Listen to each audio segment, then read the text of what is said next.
Itulah untuk adegan maknya itu saya sewa studio, kita bangun set rumah dengan suasana nyaman. Ya artinya begitulah saya untuk mencapai bagaimana supaya dia nyaman lah ya. Karena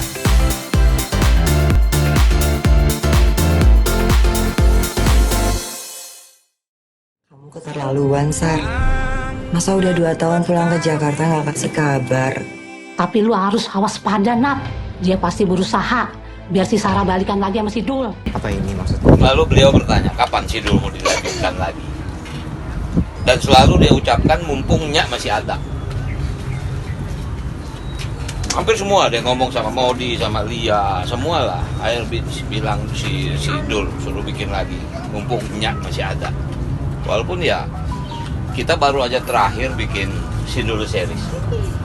Memang beliau udah drop sekali, ya udah kurus, badan sangat kurus sekali. Dan mungkin juga ngomong juga gak pelo.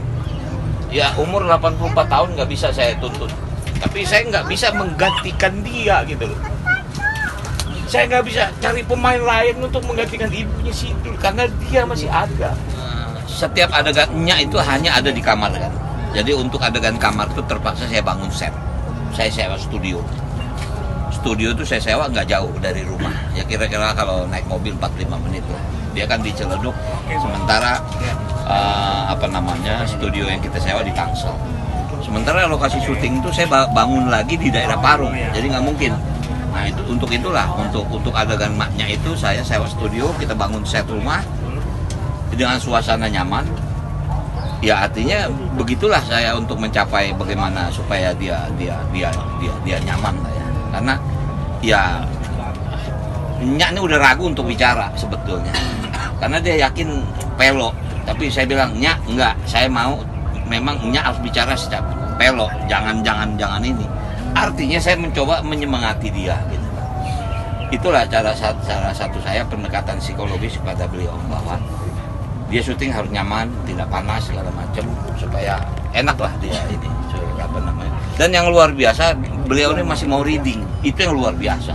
Makanya asisten saya Mas Rio itu sama ya asistennya si Kiki sebulan itu hampir 2 minggu ngasih tahu dialognya, tapi tetap dipantau. Kalau dia nggak bisa dirubah, ya seperti itulah kondisinya maknya. Artinya skenario itu mengikuti alur maknya. Iya, saya mengikuti. Ya tentu kita punya bagan, tapi setelah itu kita kasih taunya ngomong begini. Begitu dia coba reading, walaupun ya nggak mungkin lah, pasti lafalnya akan beda. Dengan itu baru kita tidak keluar dari sebetulnya ya dari dulu tuh si Dul tuh skenario tuh cuman buat tatakan kacang goreng sebetulnya.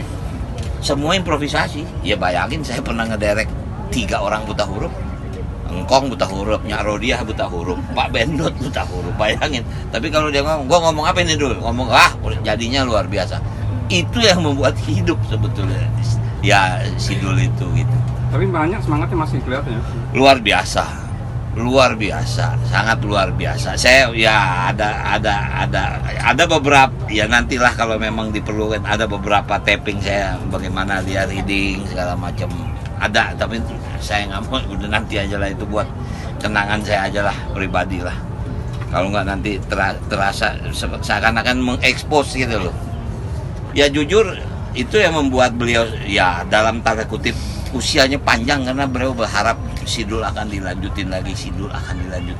Itulah keadaan seperti itu. Tapi di season kedua sebenarnya udah disiapkan. Itu maknya itu dilibatkan nggak sih? Oh iya, dilibatkan. Tapi jujur ada diskusi saya. Saya kebetulan kan nulis ini, saya dibantu dengan tim lah ya. Kita udah tahu situasi kondisi. Artinya ada alternatif yang, tapi saya bilang saya nggak akan ganti apapun yang paling pahit. Ya, artinya bisa kita mulai dari mana kalau memang satu saat maknya udah nggak ada. Karena itu ya permintaan dia.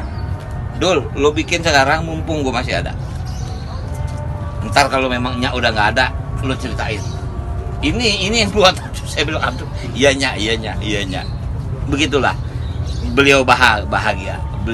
Apalagi sekarang beliau satu tempat dengan ibunya yang ternyata namanya emak juga.